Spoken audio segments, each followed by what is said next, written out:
बोलना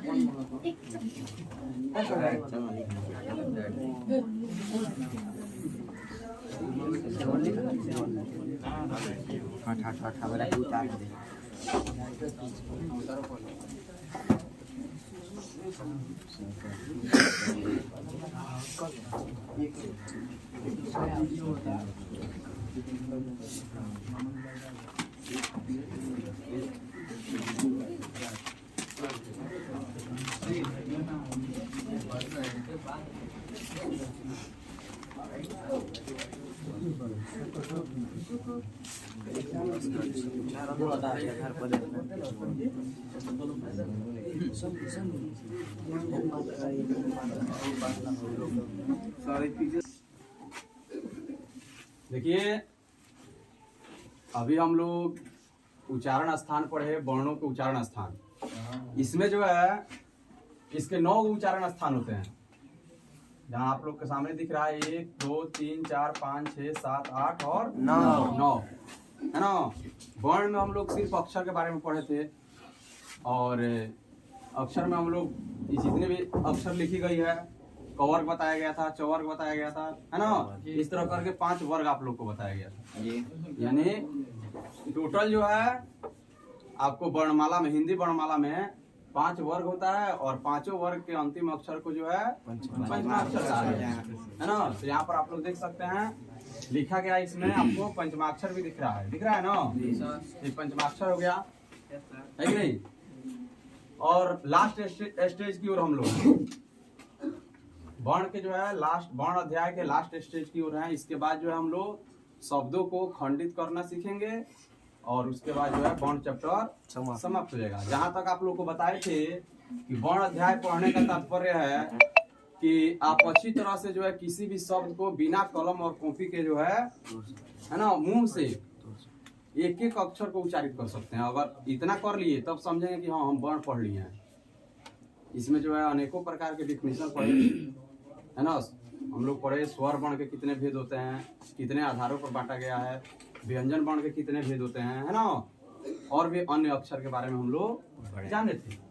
तो अभी हम लोग सबसे पहले ऊपर से स्टार्ट करते हैं। ये सब जितना लिखा गया है ये सब उच्चारण स्थान है। क्या है?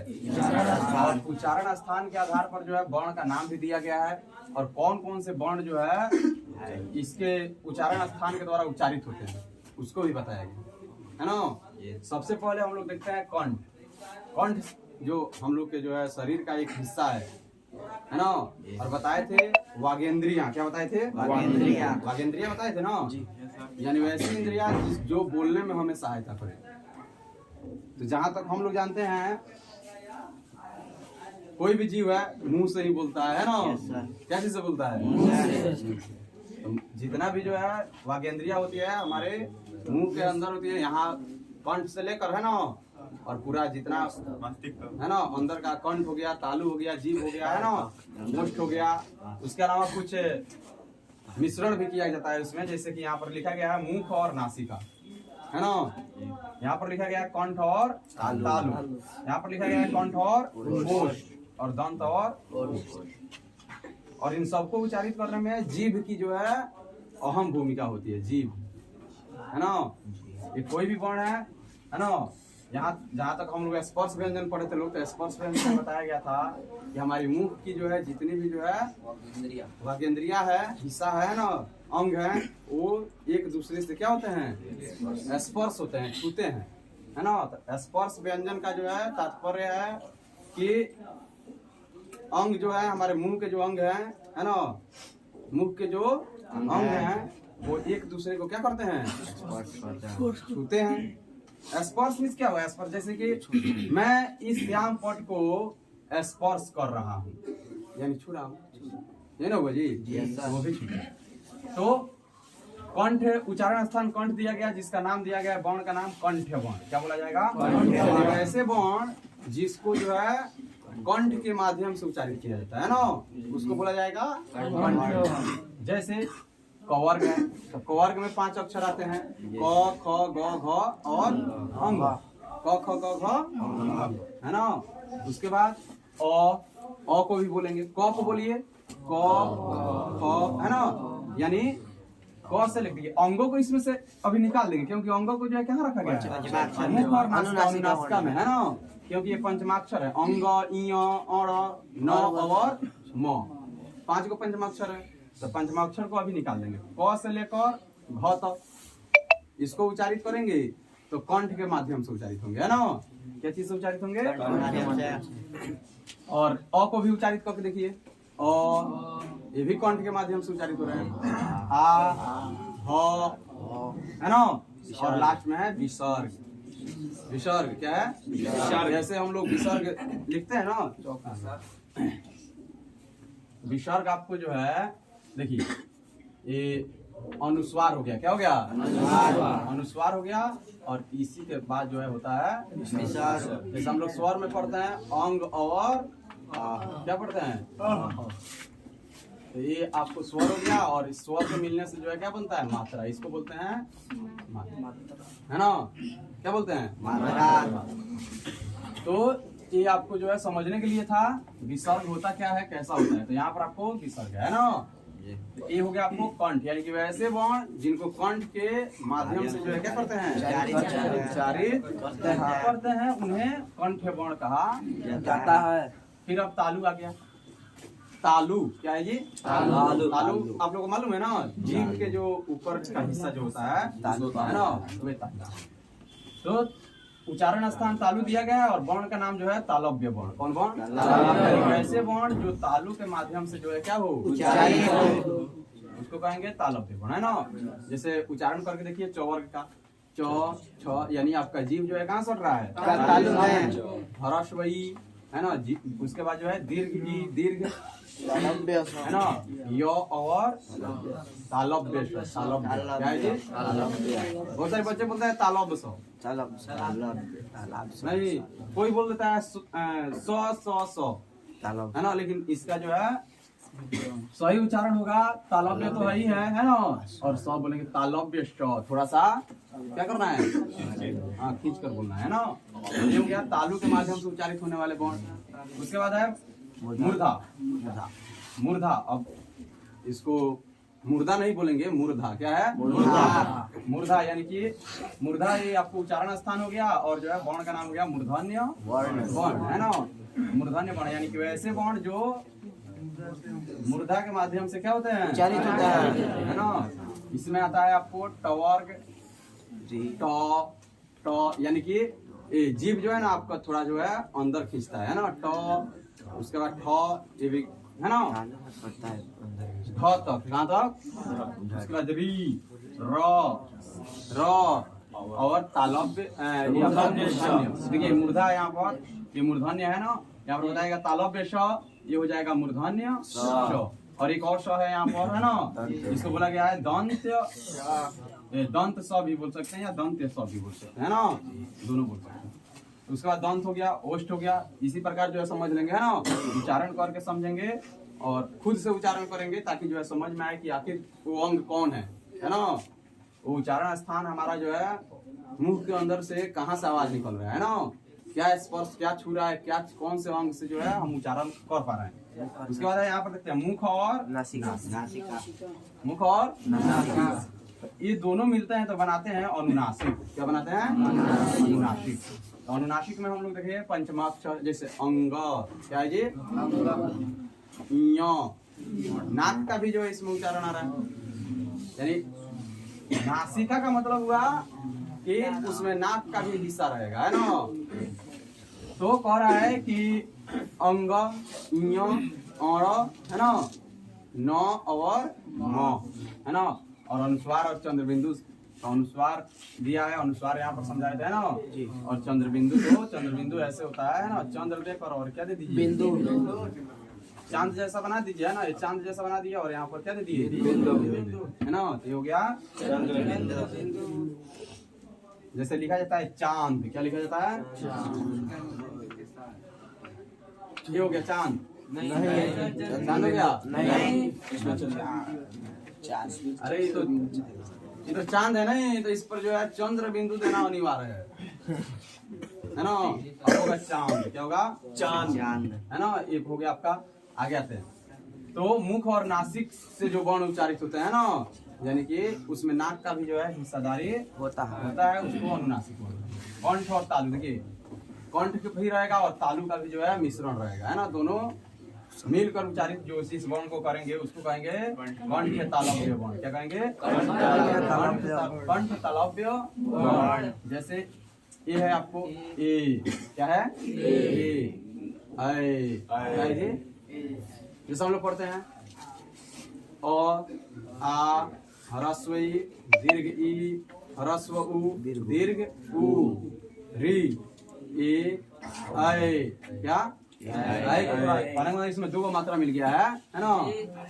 तो ए और ए आई या आई मिलकर जो है आई बनता है ना। तो इसमें 2 मात्रा मिला है, तो इसको हम लोग थोड़ा ज्यादा टाइम से बोलेंगे, है ना। थोड़ा सा समय लेंगे इसमें। ये हो गया ए और उसके बाद आई, समझ आया कि नहीं आया? फिर उसके बाद जो है उसके बाद है कंठ और तालु पढ़ लिए। कंठ तालु पे वर्ण हो गया है ना। और अब है कंठ और ओष्ठ मिस ओठ ओ ना। तो कंठ और ओठ के माध्यम से जिस वर्ण को उच्चारित किया जाता है उसको कहा जाता है। इसमें भी 2 ही आता है, ओ ओ। तो इसमें भी जो है होगा कि नहीं, आपका ओठ जो है एकदम गोल बन जाएगा। क्या बन जाएगा? ओ अंदर से थोड़ा सा लेगा, है ना जी। तो इसमें कंठ का भी भागीदारी होती है और ओठ का, है ना जी। और लास्ट में बचता है वो, क्या बचता है? दंत और ओष्ठ। दंतोष्ठ से होता है। क्या चीज से होता है? इसको बोलेंगे दंतोष्ठ। क्या बोलेंगे? यानी दंत और ओठ के माध्यम से जिस वर्ण को उच्चारित किया जाए उसको दंतोष्ठ के वर्ण कहते हैं, है ना। इसमें सिर्फ आता है एक ही वो, क्या आता है? वो, है ना। ऐसे बोलेंगे। तो ये रहा हम लोग का उच्चारण स्थान। अगर कोई भी पूछे कि बताइए कोई भी शब्द, कोई भी सवाल हो सकता है ना। जैसे बोला गया कि ह्रस्व उ जो है कौन सा वर्ण है? ह्रस्व उ यानी उसका जो है वर्णों उच्चारण वर्ण। तो ये आपको एक पूछ दिया गया कि ह्रस्व उ, क्या पूछ दिया गया? ह्रस्व उ जो है, ह्रस्व का जो है कौन से वर्ण में आता है? ह्रस्व कौन से वर्ण में आता है? तो इसको तो ये सवाल, इसका अगर उच्चारण स्थान पूछेगा, है ना, तो आप बताएंगे इस प्रकार की ओष्ठ। ह्रस्व जो है ओष्ठ के जो है उच्चारण स्थान है ना, ओष्ठ से उच्चारित होते हैं। लेकिन अगर पूछे कोई कि ह्रस्व किस वर्ण के अंतर्गत आता है ना, तो बोलेंगे ह्रस्व स्वर वर्ण के अंतर्गत। किसके अंतर्गत? ह्रस्व स्वर वर्ण। अब कोई पूछ दे तो बताइए ओ क्या है? तो दीर्घ स्वर वर्ण भी है और जो है इसको संयुक्त स्वर वर्ण भी कहते हैं। दोनों का अलग अलग जो उपयोग है ना, यहाँ देखिए जिस दृष्टि से देखना चाहे उस दृष्टि से देख सकते हैं, है ना। तो ये तो हो गया हम लोग का उच्चारण स्थान पढ़े, है ना। इसके बाद जो है अब लास्ट स्टेज बच गया हम लोग का। अब हम लोग को पढ़ना है कि कोई भी शब्द है तो कौन कौन से वर्ण से मिलकर बने, है ना। लास्ट में जो है शब्दों को जो है खंडित करना सीख जाएंगे, उसमें से वर्ण निकालना सीख जाएंगे, है ना। उसके बाद जो है हम लोग को वर्ण चैप्टर समाप्त हो जाएगा। क्योंकि वर्ण चैप्टर जो है बताए थे पहले ही कि वर्ण चैप्टर पढ़ने का मतलब हुआ, है ना, कि किसी भी शब्द को, है ना, बिना कॉलम कॉपी के जो है ऐसे जो है आप मुख से जो है उच्चारित करके बता देंगे कितने खंडित करके, हाँ, कितने जो है अक्षर, कितनी अक्षर मिलकर जो है एक शब्द बना, है ना जी। इतना अगर पढ़ लिए और इसमें बहुत सारा डेफिनेशन भी पढ़े हम लोग, है ना। इसके अंग पढ़े लोग, अंग बोले तो प्रकार जी, है ना। तो इसको रफ करते हैं जी, है। चलिए ध्यान दीजिए। अभी हम लोग जो है उच्चारण स्थान पढ़े थे लोग और वर्णों के नाम पढ़े थे लोग, है ना। अब जो है पढ़ना है हम लोग को अधिक समझने के लिए है। क्या क्या चीज के लिए है? समझने के लिए है। शब्दों को वर्णों में खंडित करें, यानी कि ये जितने भी शब्द दिए गए हैं, है ना, इसको जो है अलग अलग जो है इसके हिस्से को जो है क्या कर देना है? निकाल देना है ना। यानी कि इसको, इस शब्द को जो है वर्ण में, जैसे बताए थे कि आपको कमल लिखना है। क्या लिखना है? क म और ल, है ना। तो क म और तीन अक्षर मिलाएंगे यानी अक्षर के मेल से जो है क्या बनते हैं शब्द। क्या बनते हैं शब्द। जो है एक शब्द जो है कितने अक्षरों के या शब्दांशों के मिलने से जो है शब्द बने हैं इसके बारे में जानेंगे। अब जैसे कि मान गए इसमें जो है स्वर का भी मिलान है ना जी। तो क हलंत और अ, फिर म हलंत और अ और ल हलंत और इतना मिलकर बनाया है क्या कमल, है ना मिलाया है जी। Yes sir. यानी इस तरह हम लोग को 1 2 3 मात्र 3 ही जो है अक्षर दिखाई दे रहा है, लेकिन इसको और खंडित किया गया और वर्ण इसका जो अक्षर निकाला गया तो 6 हो गया। क्या कई हो गया जी 6 हो गया ना। 1 2 3 4 5 और 6 हो गया। तो इस प्रकार ये तो मान गया इजी था, इसमें कोई मात्रा नहीं, एकदम सरल है। क्या है जी सरल है, इसमें कोई मात्रा का जो है समावेश नहीं है, इसमें कोई मात्रा मिला हुआ नहीं है। लेकिन इसमें तो है ना मात्रा जी, इसमें आकार दिख रहा है, इसमें एक आकार दिख रहा है, इसमें एक आकार दिख रहा है, कहीं कहीं जो है आधा रूप भी दिख रहा है जी। तो बताए थे अगर जैसे कि मान गए यहाँ पर लिख दें, इसको मिटाते हैं हम, है ना, इसको क्या करते हैं मिटाते हैं।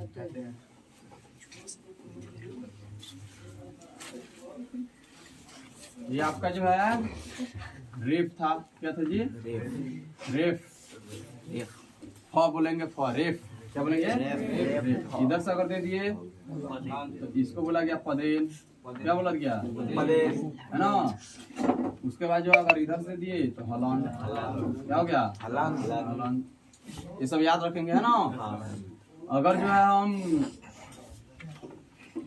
कोई आधा जो है अक्षर का आधा रूप लिख रहे हैं है ना, जैसे यहाँ पर लिखा गया, तो इसको हम ऐसे भी लिख सकते हैं ना, और इसको जो है पूरा लिख कर इसमें हलन दे देंगे, ये भी जो है आधा रूप हो गया है ना। इसका आधा रूप हो गया, मतलब यही शुद्ध व्यंजन है ना, शुद्ध व्यंजन यही है। और व्यंजन जो है उच्चारित कब होता है जी, बिना स्वर के सहायता से जो उच्चारित नहीं होगा। इसमें जो है स्वर का मिलेगा तभी पूरा होगा, है ना। ये अभी जो है शुद्ध है, ठीक है, ये व्यंजन है, लेकिन जो है हाँ इसको बोल दिया जाएगा, ये बोला जाएगा कि तालब हलन, क्या बोला जाएगा। और जैसे कि हमको बोलना है विद्यालय, क्या बोलना है विद्यालय, विद्यालय है ना। इसमें जो है द हलंत दे दिए, क्या दे दिए, उच्चारण कैसे करेंगे, तो वह ह्रस्व विकार, ह्रस्व विकार है ना जी, ह्रस्व ही की मात्रा इसमें जुड़ी हुई है, तो वह ह्रस्व विकार।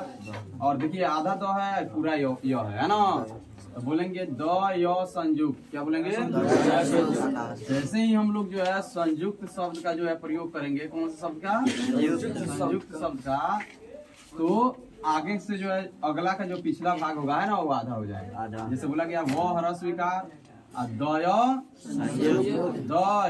संयुक्त का है, बस द आधा हो गया है ना। फिर आकार लय और या विद्यालय, क्या हो गया विद्यालय। समझ में नहीं आया। इस प्रकार ये तो मान के हम लोग के पास चौक भी है और ब्लैक यानी कि श्याम पट भी है ना, तो इस पर हम लोग लिख कर, लेकिन जो है लिखना नहीं है, ऐसा ही जो है आपको अगर कोई पूछ दे कौन से आप पढ़ते हैं तो बताइए, कोई भी शब्द एक पूछ सकते हैं ना, कोई भी शब्द बोलकर और कहे हैं कि इसको खंडित कीजिए, बताइए कौन कौन से अक्षर से मिलकर यह शब्द जो है बना है, बिना कलम और कॉपी के, है ना। वैसे आपको मुख से जो है उच्चारण करके जो है बताना पड़ेगा। तो इसीलिए आधा अगर कोई भी शब्द कोई भी अक्षर के पहले अगर आधा अक्षर है ना तो उसको बोलेंगे, लेकिन जो है संयुक्त बोलेंगे, क्या बोलेंगे जैसे यहाँ पर बताया गया वह ह्रस्व विकार दय संयुक्त आकार और लय और विद्यालय, क्या हो गया विद्यालय, है ना। अब इस सब को अब जितने भी यहाँ पर 5-6 शब्द दिए गए हैं ना, इसको खंडित करना सीखेंगे कि हम कौन कौन से जो है मात्रा है और कौन कौन से स्वर मिलकर जो है बना है ये शब्द बने, है ना। सबसे पहले हम लोग को दिख रहा है र आकार, क्या दिख रहा है र आकार। तो देखिए र हलन क्या देंगे र हलंत और मात्रा क्या है ये आकार की मात्रा क्या चीज की है आकार की। तो आकार की मात्रा जो है किस स्वर से बनती है जी आ से क्या चीज से अ की कोई मात्रा नहीं होती बताया गया था ना। आकार की जो है आ की जो है मात्रा आकार है ना। फिर जे है क्या है जी तो हो जाएगा ज हलंत और मात्रा कौन है जी एक है तो ए देंगे क्या देंगे ए। फिर इसमें है आधा तालव्य श क्या है जी आधा तालव्य श के लिए श हलंत दे देंगे आधा बन गया है ना। वो पूरा है और र पूरा है तो वो हलंत अ और र हलंत क्या बन गया राजेश। देखिए आधा सौ है तो आधा सौ के लिए 100 हलंत दे दिया गया और उसके बाद वो और अब जो है उधर देखना नहीं है ना राजेश्वर बताना है कैसे लिखाएगा है ना। तो मात्रा से बताएंगे ये नहीं कि ऐसे बताएंगे स्वर से बताएंगे नहीं। उच्चारण करना है तो उसमें अ ए बोलने की जरूरत नहीं है वहां पर मात्रा बताएंगे क्या बताएंगे बोलेंगे र आकार ज एकार है ना तालव्य श हलंत यानी इसको ऐसे बोल सकते हैं तालव्य श व संयुक्त तालव्य श व संयुक्त यानी जैसे ही तालव्य श व असंयुक्त कहे बस तालव्य श क्या हो गया आधा हो गया है ना। ये उसका रूप जो सुनने वाला होगा कहेगा कि हाँ संयुक्त बोला इसका मतलब जो है तालव्य श क्या है तो र आकार ज एकार तालव्य श व संयुक्त और र हो गया राजेश्वर। क्या हो गया अगर कोई पूछे कि राजेश्वर एक शब्द है उस राजेश्वर शब्द में जो है कितने शब्दांश है ना यानी उसका अंश कितना है भाग कितना है ना। शब्दांश बताया था ना शब्दों के अंश को जो है क्या कहते हैं शब्दांश कहते हैं ना। तो ऐसे आप बिना कलम कॉपी के भी जो है निकाल सकते हैं है ना। र का दो गो अ का सॉरी र का दो गो और जे का दो गो एगो बच गया आधा तालव्य श व का दो गो है ना और टोटल जोड़ेंगे तो कितने हो जाएगा 9 गो यहाँ है 2 2 4 2 6 2 8 1 राजेश्वर। क्या हो गया राजेश्वर। अब है महेंद्र क्या है जी तो पूरा म है इसमें कोई जो है मात्रा नहीं है। तो कोई मात्रा किसके साथ किस स्वर वर्ण के साथ नहीं रहती है अ के साथ यानी अ की कोई मात्रा नहीं है। कोई भी व्यंजन है अगर उसमें मात्रा नहीं है तो समझिए अ उसमें छुपा हुआ है ना। और हलंत के रूप में कहां से कहां तक के जो है वर्ण को लिख सकते हैं जी क से ह तक क से ह तक बताए थे यार है जी कैमरा में देखिए तो जी ये वाला हिस्सा जी ये देखिए बताए थे कि ह के बाद होता है छ क्या होता है उसके बाद र उसके बाद व्य है ना उसके बाद तो देखिए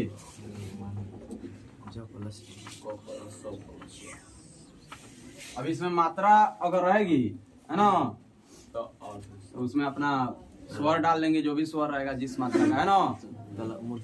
अगर यहाँ पर तालब कौन सा है मूर्धन्य श है तो अभी पूरा मूर्धन्य श है ना इसको भी तोड़ेंगे तो स हलंत और अ भी लिख सकते हैं ना मात्रा नहीं रहेगा तो। अब देखिए त्र है इसको ऐसे भी लिख सकते हैं है ना ऐसे भी लिख सकते हैं या इसको हटाकर जो है ऐसे भी है ना। और समझने के लिए के से क है ना एस से तालव्य श के एस से छ भी अंग्रेजी वर्ड में है ना। टी से तो आर से त्र टी आर से त्र होता है और ज्ञ है तो ज और जे एन से क्यों होता है ना जी। तो इसको ये वाला जो है जस आपको इसको याद रखना होगा है ना। और त्र है तो तालव्य श और ये हो गया आपको है ना। एस एच आर होता है क्या होता है एस एच तलब सो आर से लो है ना। सो क्या हो गया? तो यहाँ देखिए लड़का ध्यान दो, आप अपने में बातचीत कर रहे हैं। हाँ चलिए इधर से जो है अभिषेक खड़ा हो जाएंगे। बताइए इसको कैसे खंडित किया जाएगा? बोलिए, हम लिख रहे हैं। महलन जोर से बोलिए। आ हाँ हा हलन हाँ एकार एक आ ए अच्छा ये न हलन हाँ द हलन र हलन आ। ठीक है जी। और बच्चे बताएंगे, सही है ना? जी। उच्चारण क्या करें? महेंद्र, पहले दो आ रहा है, लास्ट में दो आ रहा है। तो देखिए दो आ रहा है तो इसमें ये नहीं समझेंगे कि दो जो है आधा है, रो पूरा है। नहीं, दो पूरा है और रो आधा है। ऐसी बात नहीं है। नहीं, जिसका उच्चारण पर जैसे कि महेंद्र, दो पहले आ रहा है, रो बाद में आ रहा है। महेंद्र, रो बाद में आ रहा है ना जी। तो पहले ये इसमें आ रहा है। जैसे कि हम लोग लिखते हैं ब्रह्मांड। क्या लिखते हैं? क्या लिखते हैं? ब्रह्मांड लिखते हैं। तो बताइए इसमें आधा तो औड़ा दिख रहा है और इसमें आधा क्या दिख रहा है? आधा ब आधा म दिख रहा है, लेकिन आधा म नहीं है, पूरा म पूरा म है ना। आधा ह है। पहले उच्चारण होगा ह का, है ना। ब्रह्मांड मांड है ना। म बाद में आ रहा है ना। आधा ह है। ठीक है, बैठ जाइए, अब सिर बैठ जाएंगे। तो इसमें जो है ना, ये आपका जो है आधा ह है और पूरा म है ना। ऐसे समझेंगे, है ना जी। यहाँ दिखाई देगा कि आधा म दिख रहा है इसमें, लेकिन आधा म जैसे लिखेंगे हम लोग इसको एक और लिखे जाता है ब्रह्मांड। क्या जी? ब्रह्मांड। इस तरह देखिए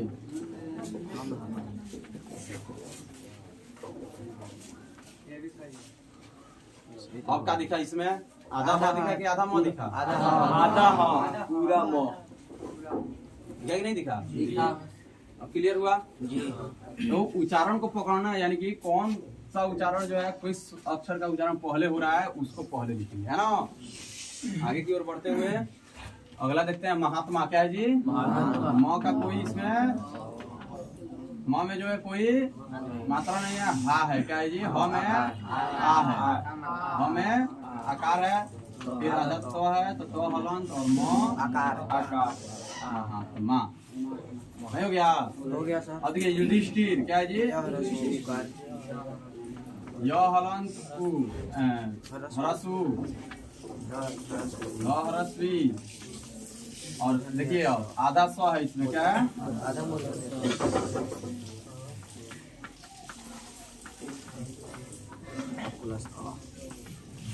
युधिष्ठिर। क्या हो गया? युधिष्ठिर हो गया ना। श्रवण ऐसे भी लिख सकते हैं ना। और लास्ट है आपका प्रकाश संश्लेषण। क्या है जी? प्रकाश प पदेन है। क्या है जी? इस तरह प्रकाश प्रकाश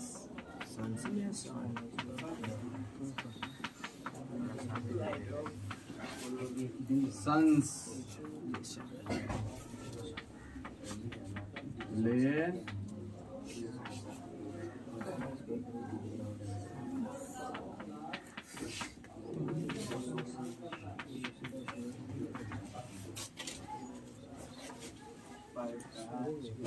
ठीक है, समझ नहीं आया? आया सर। तो गृह कार्य क्या रहेगा जी? गृह कार्य अपने से लिख कर लेंगे। गृह कार्य लिख लेंगे, पढ़ लेंगे। 50 फर्स्ट रहेगा वर्ण अध्याय। वर्ण अध्याय को समझ कर याद करें। क्या कर याद करके नहीं समझे, समझ कर याद करें। पहले समझाया गया तब समझेंगे तब नहीं याद होगा जी। और 2 नंबर में रहेगा 15 शब्द लिख कर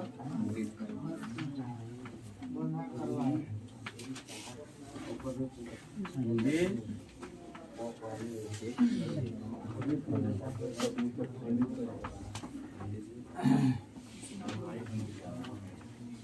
रंगोली आ रही है ना, रंगोली पर जो है ये बंद लिखे 200 शब्द में कितना? 200